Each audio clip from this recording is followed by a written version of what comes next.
नमस्कार। आज हम जानेंगे 26 और 27वें श्लोक का अर्थ। श्लोक 26। अमी चत्वान् धृतराष्ट्रस्य पुत्रास् सर्वै सहैवावनिपालसङ्घैः भीष्मो द्रोणः सूतपुत्रस्तथासौ सहास्मदीयैरपि योधमुख्यैः। श्लोक 27। वक्त्राणि ते त्वरमाणा विशन्ति दंष्ट्राकरालानि भयानकानि केचिद्विलग्ना दशनान्तरेषु सन्दृश्यन्ते चूर्णितैरुत्तमाङ्गैः। दोनों श्लोकों का अर्थ।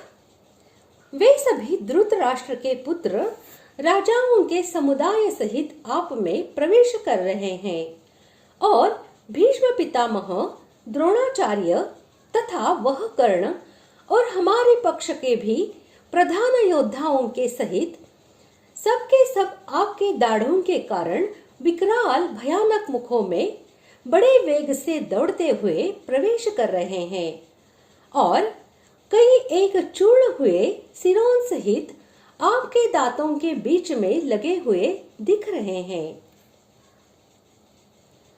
अमी से यह भाव दिखलाया है कि धृतराष्ट्र के पुत्र जिन दुर्योधनादि को मैं अभी अभी आपके सामने युद्ध के लिए तैयार खड़े देख रहा था, उन्हीं को अब मैं आप में प्रवेश होकर नष्ट होते देख रहा हूँ तथा सर्वे और एव से यह भाव दिखलाया है कि वे दुर्योधनादि सारे के सारे ही आपके अंदर प्रवेश कर रहे हैं। उन 100 में से एक भी बचा हो ऐसी बात नहीं है। अवनिपाल शब्द राजाओं का वाचक है और ऐसे राजाओं के बहुत से समूहों का वाचक अवनिपाल संज्ञा ही पद है। उसका और सह पद का प्रयोग करके अर्जुन ने यह दिखलाया है कि केवल धृतराष्ट्र पुत्रों को ही मैं आपके अंदर प्रविष्ट होते नहीं देख रहा हूँ, उन्हीं के साथ मैं उन सब राजाओं के समूहों को भी आपके अंदर प्रवेश करते देख रहा हूँ जो दुर्योधन की सहायता करने के लिए आए थे। पितामह भीष्म और गुरु द्रोण कौरव सेना के सर्वप्रधान महान योद्धा थे। अर्जुन के मत में इनका परास्त होना या मारा जाना बहुत ही कठिन था। यहाँ उन दोनों के नाम लेकर अर्जुन यह कह रहे हैं कि भगवान, दूसरों के लिए तो कहना ही क्या है, मैं देख रहा हूँ भीष्म और द्रोण सरीखे महान योद्धा भी आपके भयानक विकराल मुखों में प्रवेश कर रहे हैं। वीरवर कर्ण से अर्जुन की स्वाभाविक प्रतिद्वंद्विता थी, इसलिए उनके नाम के साथ असौ विशेषण का प्रयोग करके अर्जुन यह भाव दिखलाते हैं कि अपनी शूरवीरता के दर्प में जो कर्ण सबको तुच्छ समझते थे, वे भी आज आपके विकराल मुखों में पड़कर नष्ट हो रहे हैं। अपि तथा प्रश्न में आए हुए अन्यान्य पदों का प्रयोग करके अर्जुन ने यह भाव दिखलाया है कि केवल शत्रु पक्ष के वीर ही आपके अंदर नहीं प्रवेश कर रहे हैं। हमारे पक्ष के जो मुख्य वीर योद्धा हैं, शत्रु पक्ष के वीरों के साथ साथ उन सबको भी मैं आपके विकराल मुखों में प्रवेश करते देख रहा हूँ।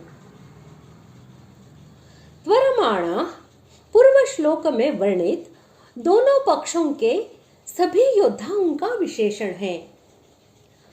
दंष्ट्राकरालानि उन मुखों का विशेषण है जो बड़े बड़े भयानक दाढ़ों के कारण बहुत विकराल आकृति के हों और भयानकानी का अर्थ है जो देखने मात्र से भय उत्पन्न करने वाले हों। यहाँ इन पदों का प्रयोग करके अर्जुन ने यह भाव दिखलाया है कि पिछले श्लोक में वर्णित दोनों पक्ष के सभी योद्धाओं को मैं बड़े वेग के साथ दौड़ दौड़ कर आपके बड़ी बड़ी दाढ़ों के कारण विकराल और भयानक मुखों में प्रवेश करते देख रहा हूं। अर्थात मुझे यह प्रत्यक्ष दिख रहा है कि सभी वीर चारों ओर से बड़े वेग के साथ दौड़ दौड़ कर आपके भयंकर मुखों में प्रविष्ट होकर नष्ट हो रहे हैं।